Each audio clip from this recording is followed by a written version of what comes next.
You know, I thought Perth played really well to build that lead, hit shots. I thought we really gave great effort all night and all 4 quarters, even when they built that great lead, and then worked really hard to get back into it. So, Perth's a really good team. I'm looking at the possession stuff here, turnovers, making threes. I was happy with a lot of the shots we had.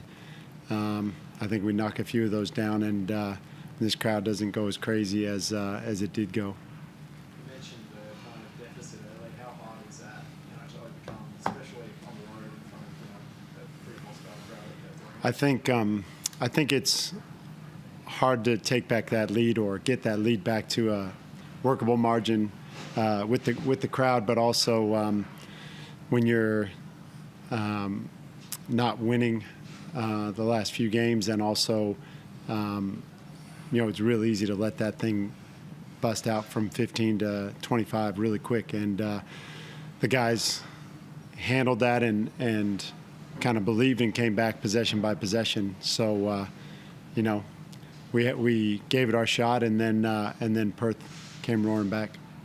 Mitch, obviously, on a personal level, a really good night for you, but I'm sure you're more frustrated with the manner of the defeat. Yeah, I mean, we tried some different defenses. We sat off Ty, and we wanted to see the decision-making capabilities of what he could do. And early in the game, he hit 1 or 2 shots that we will live with. We know the percentages, and we know, I guess, the statistical side of what we're trying to achieve. And we didn't get deterred by that. There were some good points to take away from the game, but as Mike said, when you're down two import guards, a dominant ball handler who sets the team, sets the table, averages 7 or 8 assists a game, shoots a good clip, can shoot, dribble, pass, and be creative in his own way.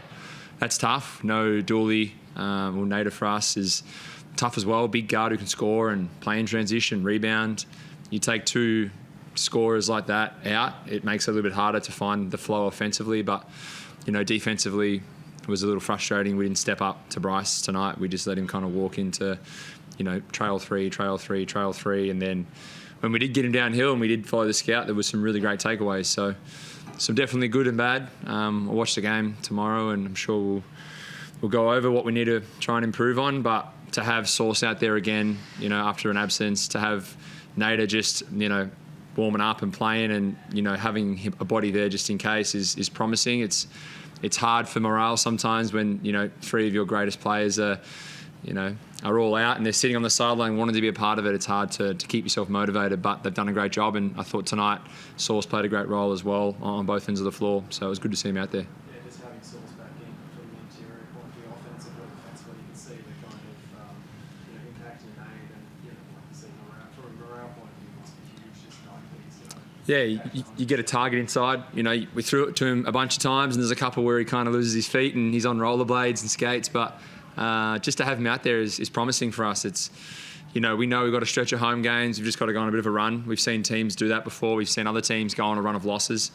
We know we're kind of in that situation, but when you've got your feet firmly on the ground, you can't really go any more below that. So, you lose. The only thing you can do from here is win games and try your best, and we'll continue to try and achieve both.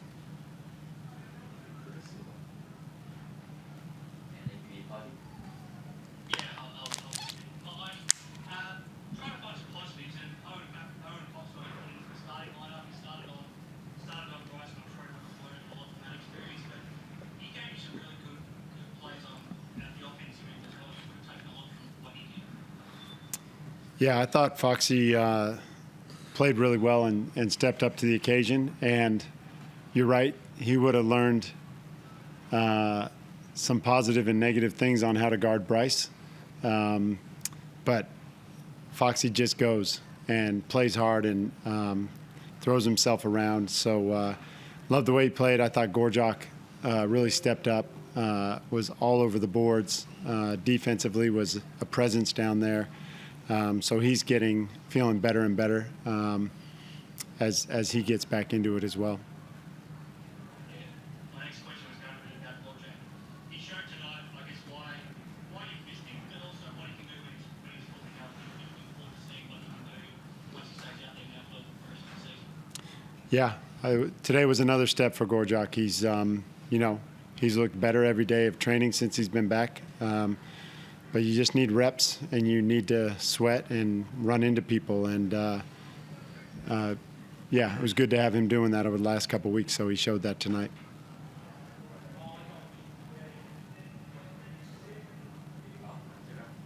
Thanks, guys. Ricky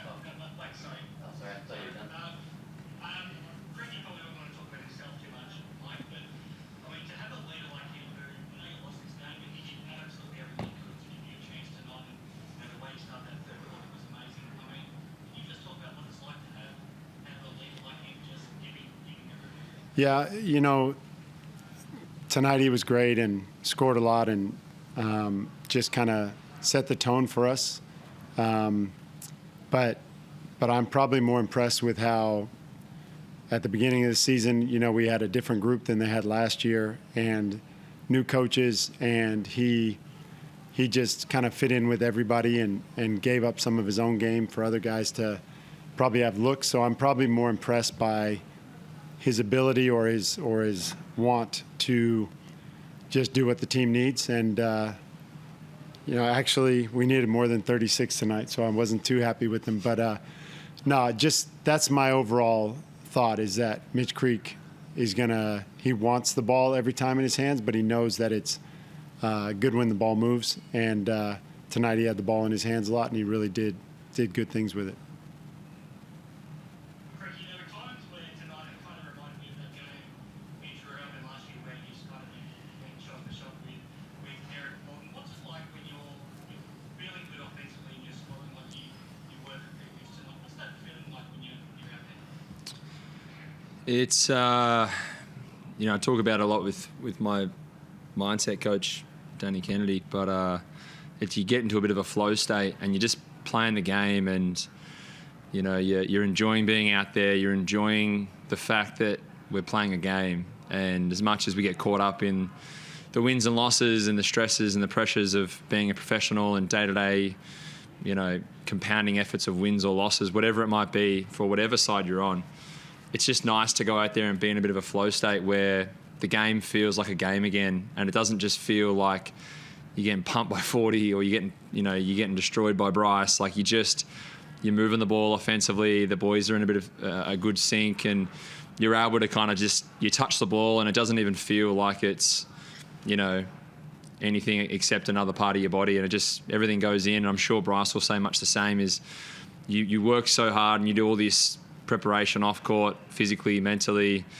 You visualize, you study, you watch film, just to go out there and give yourself good looks. And I'm sure any great scorer who has great nights just feels like it's an extra extension of them that gets to be a part of the game, and it's fun. But you look up at the scoreboard and you're like, oh, cool, you might have 30 or 40 points, but you still got your ass kicked. So it's a quick bring back to earth and reminder. So as Mike said, maybe if I had 56, we would have won. Just lastly, following on from that, Adam Ford earlier tonight talked about how he tries to preach to his players to block out all the outside noise and just stay in the moment. Don't listen to what other people are saying about you. Don't worry about anything else. Just stay in the moment and just worry about what you can control. Is that kind of like the approach that you try to have to? Yeah, definitely. There's a lot of unpaid professionals who sit on couches at home and feel like their iPhone or their computer's really intelligent, but there's a reason why they're couch potatoes and not sitting in this room or coaching. So a lot of those people are the ones that typically have got something to say, who send you a message after the game telling you how much you sucked, or there's the pressure from we've lost a couple of games in a row, we've had injuries, we've had doubts and troubles, and we all have our own personal lives to tend to, but you just come out here and you try and have fun. And as I said, you get into a bit of a flow state. You play some good basketball, and it's nice to see a couple go in pretty easily. And it's about understanding who's in your circle, and if you need anything, being able to rely on them no matter what the question is or whatever the moment is. So sharing that with Mike, with the coaches, with players, with your family, with your friends, whoever it is in your circle, that's who you listen to. The people that are paid to tell me what's right or wrong is who I listen to. And I think for anyone, if we went into someone else's workplace and 15,000 people berated them and told them how shit they were, I mean, it probably wouldn't feel very nice after a couple of weeks. So it'd be the same thing you'd then tell them. Just listen to the people in your workplace. I listen to Mike.